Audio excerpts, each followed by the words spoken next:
His mother said, "I did not want him, but I am so proud of him." What happens when Hollywood's most lovable misfit finally reaches the top, only to discover the climb never ends? Danny DeVito's story looks like a feel-good comedy from the outside, but behind the punchlines sits a childhood of police sirens, a lifetime of bone-grinding pain, and, as recently as May 2025, a headline-grabbing walk-off from Jimmy Kimmel Live that set social media ablaze. He's 80, but he's not easing into nostalgia. He's still launching projects, still stirring controversy, and still refusing to let anyone reshape him, literally or figuratively. By the end of this, you'll know why the smallest man in the room keeps casting the longest shadow, and why his latest eruption may be just another act in the wildest career Hollywood has ever tried and failed to tame. But first, you need to meet the kid nobody wanted. Neptune, New Jersey, 1950. The neighbors knew the address because the cops knew the address. In Danny's first 10 years, officers were called to the Devito home 17 times, usually after his candy shop owner father swapped sugar for whiskey and turned into a bellowing stranger. The boy's safe place became the back of a closet, counting footsteps and praying the bottle stayed on the table, not in the air. The other shadow was even colder. His 40-year-old mother openly admitted she hadn't wanted another child. That single sentence, "I didn't want him," landed harder than any thrown bottle, etching rejection deep into his wiring. Instead of breaking him, the chaos taught him two rules he still quotes: read the room and steal the scene. Those instincts would one day make him television's loudest dispatcher, but right then they helped him dodge fists and flying glass. He had to get out, and fast. Danny wasn't just short, he was shrinking. At least it felt that way. Doctors finally named the culprit Fairbanks disease, a rare skeletal disorder that warps growth plates, caps height, and turns every joint into a dull blade. Pain hovered at a constant 6 out of 10, spiking higher whenever he moved too quickly, sat too long, or simply existed on a cold day. Producers would later waive contracts promising leg-lengthening surgery or jaw reshaping. He burned one of them on a Santa Monica beach rather than grow up for a studio. Quietly, he funneled more than $12 million toward research so the next kid with knees on fire could get relief sooner. The disease never stopped gnawing, but it carved something unexpected: timing. He learned to hit a punchline before the ache caught him, to finish the scene before the spasm arrived. That urgency feels like comic energy on screen, but it started as survival. Yet bones weren't his only limitation. The neighborhood itself was turning lethal, and escape required a scheme worthy of a future con-man character. Heroin crept through Neptune's gutters in the early 60s, swallowing teenagers faster than report cards could be printed. Two of Danny's closest friends never saw 16. So the 15-year-old hustled odd jobs, bagging groceries, sweeping barber floors, and even cleaned cages at the LA Zoo, rehearsing lines to chimpanzees because primates didn't care about headshots. Nights were spent in a Volkswagen Beetle, mornings at the YMCA shower. Then destiny phoned. Michael Douglas, roommate turned struggling actor, had grown into producer of One Flew Over the Cuckoo's Nest and remembered the jittery martini named Martini from a stage production. 5 on-screen minutes later, DeVito's lunatic stole scenes and critics' ink. Suddenly, the town that called him too odd labeled him fresh. But the biggest gamble lay ahead. Television, the medium movies mocked, came calling, and Danny aimed to hijack it.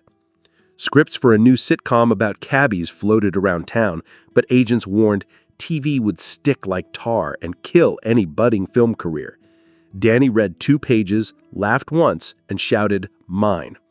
At the audition, he didn't sit, he prowled, delivering a 7-minute tirade so raw the creators sat stunned.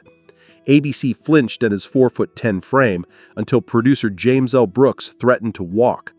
Taxi premiered in 1978, and by episode 8, DeVito's mailbox overflowed with 11,000 letters from fans who claimed they'd met his real-life twin at the DMV.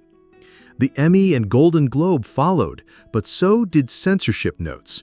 Network brass worried Louis was too vile.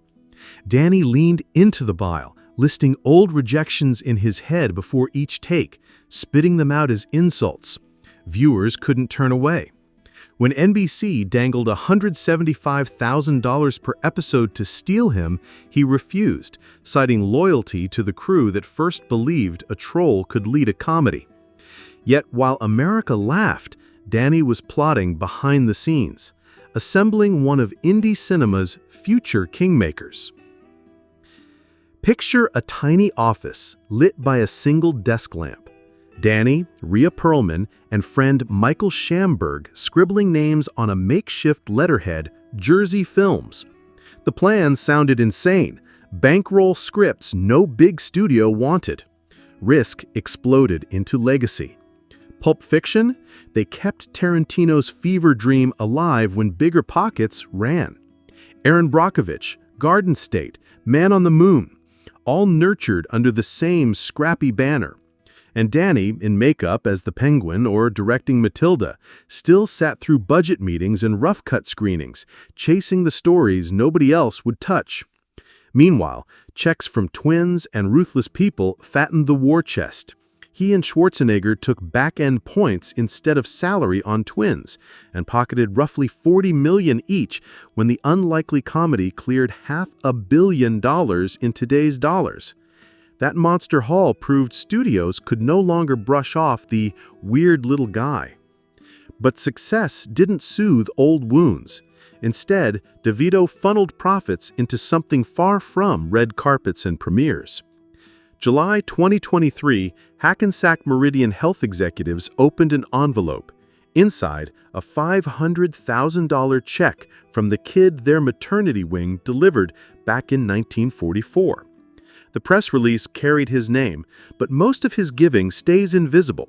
Over $12 million slipped to bone disease labs, children's wards, and crisis counseling nonprofits he founded after remembering nights spent hiding from his father's drunken roars. He asks boards to omit plaques. The point is progress, not branding. Still, generosity can't deflect every headline. Early 2025 would prove that fame's spotlight can swing from halo to heat lamp in seconds. Because one late-night interview was about to explode worldwide. May 2025 promised an easy promo stop. Danny, at 80, chatting about Game 7, his Prime Video sports docuseries dissecting history's most nail-biting finales. Instead, repeated jabs about his height, jokes he'd tolerated for half a century, landed differently that night.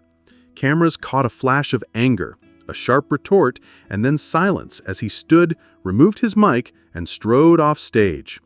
Within hours, clips rocketed across platforms. Hashtags Devito Unleashed and Kimmel Clash trended worldwide. Fans split. Some hailed a long overdue stand against cheap shots. Others called it an overreaction.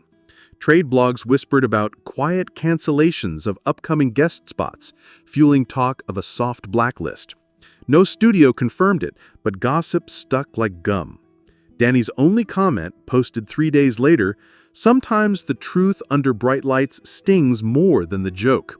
The message ended with a penguin emoji, the character that thrived in darkness. Yet storm or no storm, the work kept rolling, and so did the pain nobody on Twitter could see. On It's Always Sunny in Philadelphia, Danny once surfed naked across a bar floor coated in hand sanitizer. Castmates laughed. Backstage, he collapsed into a massage chair, vertebrae screaming. Discs in his back are degenerating. Mornings begin at 4:30 a.m. with ice tubs, inversion tables, and trampoline bounces just to stand upright. Scenes requiring physical chaos are shot in bursts, crew ready with heat packs between takes. Co-star Glenn Hofferton recently revealed he nearly quit before season 12, worried the show had peaked, but Devito's feral energy convinced him to stay. Meanwhile, family life rewrote itself. He and Rhea Perlman separated twice, yet never divorced, living a mile apart, sharing a Netflix password, and meeting weekly for pasta with their adult children Lucy, Gracie, and Jade. In July 2023, he teased a Golden Bachelor spoof on Sunny, featuring his old taxi pal Tony Danza. Proof that even 2 decades in, the show still mutates. So where does that leave an 80-year-old who's already rewired television, film, and philanthropy? The answer barrels back to his first love, high-stakes drama. Ask Danny why he signed on to produce Game 7 and he'll grin. Life's just a series of full-count pitches, swing or stare. The docuseries debuts with buzzer beaters and overtime miracles, but its real subject is pressure. The same force that once threatened to crush a 5-foot kid in a closet and now fuels an octogenarian still sparring with talk show hosts. Whether Hollywood insiders actually clipped his wings after the Kimmel flare-up may never be confirmed. Yet, he keeps flapping. New voice roles, rumors of a Penguin cameo if Tim Burton returns, and a standing offer to direct another dark comedy the moment the script feels dangerous enough. The bones ache, the rumor mill churns, the spotlight flickers, but every time the count goes full, Danny Devito steps back into the batter's box. Because for him, the game never ends in 6, it always reaches 7. And that final pitch, the one nobody can predict, might be the very moment the smallest giant delivers his biggest swing yet. What would you do if every day felt like Game 7? Before you click away, think about this. If Danny Devito can turn every setback into a scene-stealing moment, what's stopping the rest of us from rewriting our own stories? Drop your favorite Devito role or the rumor you're still curious about in the comments. Hit that like button if you learned something new, and subscribe so you don't miss the next deep dive into Hollywood's most surprising lives. Your click keeps the stories coming, and the next one might be even wilder than this.